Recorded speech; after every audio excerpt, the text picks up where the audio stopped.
Hello again, football fans. Welcome to Friday Night Varsity Flashback. I'm Aaron Schoonmaker alongside sports editor Dan Spears. The final week of the regular season is upon us. It's here. It's done. We know who's in. We know who's out. And it was another crazy night of football here in coastal North Carolina. Absolutely. We got to most of the Mid-Eastern, both of the in-town games. We also got to Wallace Rose Hill as they look to make their bid for a perfect season. Let's get started with one of those Mid-Eastern games. We'll go to Ashley at Laney. Laney's sitting at 5-5 on the year, and they're looking to make a statement game at home on senior night. Yeah, big night for them for Laney tonight. I went to this game to start it off, and it was offense, offense, offense, at least in the second half. They were a little camera shy when I first got there, but they did score on their opening drive on a big pass play from Mike Sheehan to Laquan Grady, covering 33 yards, got up to a quick 7-0 lead. The game turned a little sloppy right here. It would pick up in the second half, trust me. They exploded for 5 second-half touchdowns, Laney did. Kaiwan Keys ran 2 touchdowns, including a 55-yarder on the opening drive right out of the break. He finished with 184 yards on 16 carries. Rare week for Laney. They actually ran the ball more than they threw the ball, decidedly. Kind of mixed it up, change of pace, really came in good. Mike Sheehan even did his share on the ground, added a 40-yard touchdown run, 72 yards on the day for him to go along with 13 of 18 passing, still threw for 240.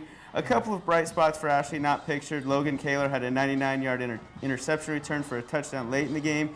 Chance Shepard connected with Zach Sweeney on a touchdown. And really with the final of this one, Laney might have played their way into a home game. I'm pretty sure they did at this point.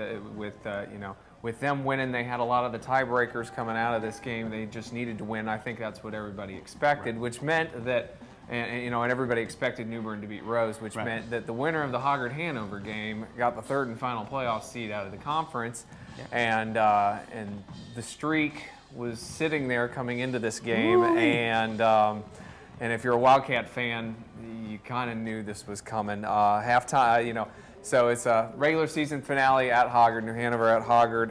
At halftime, Hoggard dedicated the track and its cross-country and track facility to Coach Wayne Rogers, more than 2 decades with the Vikings as their running coach. He's going to retire at the end of the season. Very nice thing for him. But this was a game of defense and hitting. This is what we said was going to happen coming in, and we were not let down. It was also a game where we said the injuries were going to matter, and they did. Bates Taylor did not play tonight for New Hanover, so Jason Murphy had to fill in there.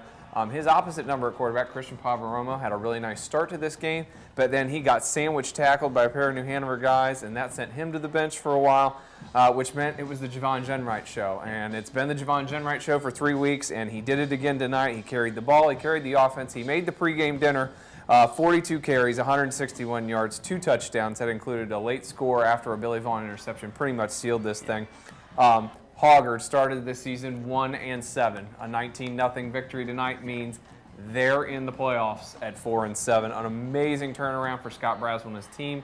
And for Kevin Motzinger in New Hanover, it's more heartbreak across town. It's funny.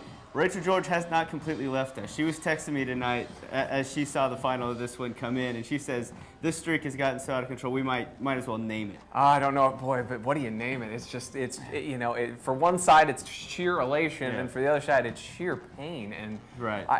It's just one of those. A month ago, we would have never said this was going to happen, and by the end of the night, you just almost saw it coming, unfortunately. So. The other thing she said was, 2 of the last 3 years, Hanover might have had the better team. They just can't pull it out. They didn't again tonight. They'll still be going to the playoffs, Hoggard will as well. Yeah, Hoggard's definitely in. Hanover's hoping for a wild card miracle at this point, which is got to be frustrating for them.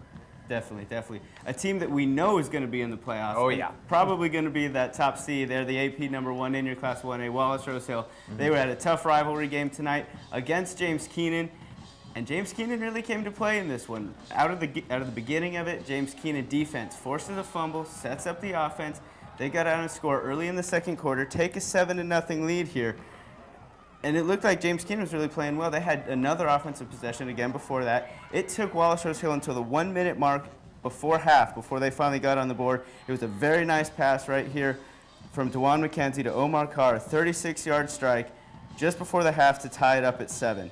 From there, Wallace Rose Hill, their defense absolutely played phenomenal tonight. Yep, took over this game, blocked a punt on the first possession of the second half, and that really turned the tide. Absolutely. They got 2 touchdowns there in the third quarter, another one there in the fourth quarter. They went up 28-7 at that time. The final was 28-14. Wallace Rose Hill extends their perfect streak to 23 in a row, dating back to last year. Like we said, they're the number 1 in the 1A. They're going to stay there next week. They're going to get that top spot. How far can they go is now the question. I think the East is theirs, really.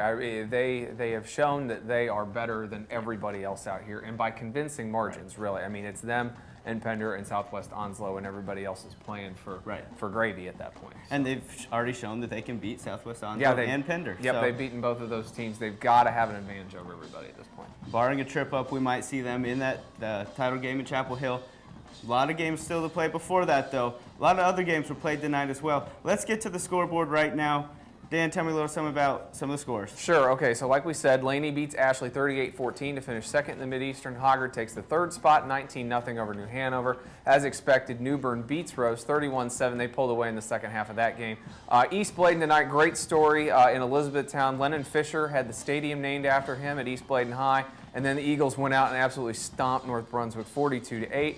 Whiteville, in a wild game that I picked the upset in, folks, that's right, held South Brunswick on a final play from the 12-yard line, knocked down a pass in the end zone to win 26-21. That puts Whiteville in the playoffs with 5 wins. Also in the Waccamaw, South Columbus finishes its perfect season, 42-19 over West Brunswick in a game that was delayed by lightning at the end of the third quarter. East Dupla, no problems with Croatan. They scored the first 7 touchdowns of that game, 56-7. South Lenore, 28. Topsail, 19. That's going to be tough for the Pirates now to get in. That Whiteville win really makes it interesting because they get 5 wins versus Topsail's 4 wins. Those are both 2A schools. In 1A, Red Springs 26, West Columbus 0. East Columbus with a nice win going into the playoffs, 29-0 out South Robinson. The Gators returned 2 interceptions for touchdowns in this game tonight. And that's a game that we mentioned a little bit on the previous show, that East Columbus, sitting on 3 wins, really needed to get something, if nothing else, to get some momentum. We figured they might have a chance to get in. We knew they were playing a 1-9 South Rob team coming in. This might really help them out. They could win a game, surprise somebody. I was going to say, I think this really gives them some momentum turning it. We'll jump over to Tri-County now.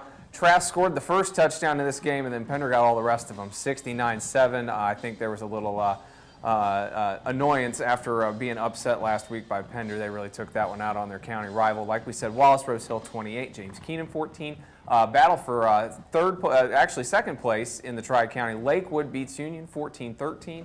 And in the first round of the NCISAA playoffs, Harrells with a huge second half, 53-37 over Forsyth Country Day. They play, I believe, at Concord Assembly next week in the state semifinals.